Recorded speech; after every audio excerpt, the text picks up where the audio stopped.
video na dapat gawin.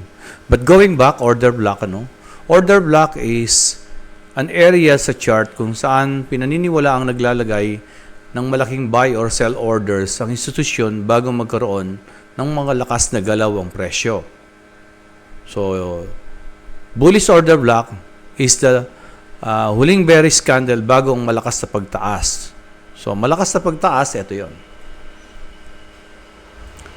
Huling bearish candle, pwedeng ito o pwedeng itong mga candlestick na to. Hindi naman kailangan na perfect na yung huling candle. Pero pansin nyo, ito yung malakas na paggalaw. While the bearish order block is the huling bullish candle bago ang malakas na pagbaba. Ito.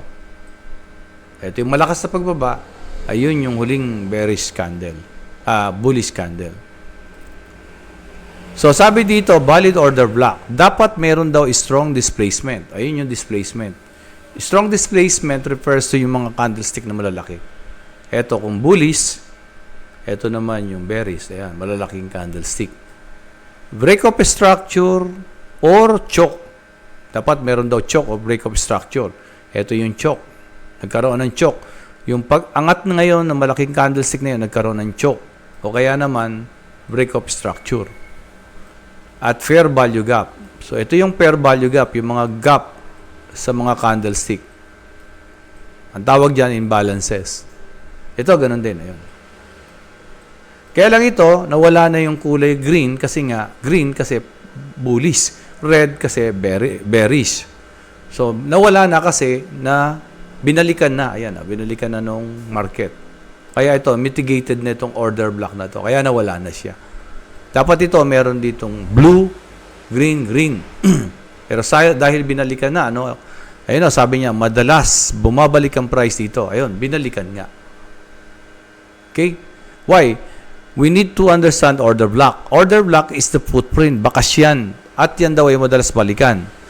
So, ano ngayon yung latest? Bearish order block. Ayun. Fair value gap. Ayun. Break of structure. Ayun. So, ito ngayon yung footprints na madalas balikan. Parang ito, binalikan. Ito ngayon, posible rin balikan ito. Pero hindi siya babalikan ng diretsyong ganyan. Pwedeng gumawa siya ng internal uptrend market structure hanggang makarating dito sa order block na to na tinatawag nating bearish order block. Pag nandito na, we can wait for the CRT setup. Yan. If anyone who don't understand CRT setup, pakicomment nyo lang para malaman ko kung pwede natin gawa ng video yan sa mga next natin. So, I hope na naging maliwanag sa inyo what is order block because this is really very important for a traders. If anyone who wishes to have a video ng mga bagay na hindi nyo naintindihan, please comment down below.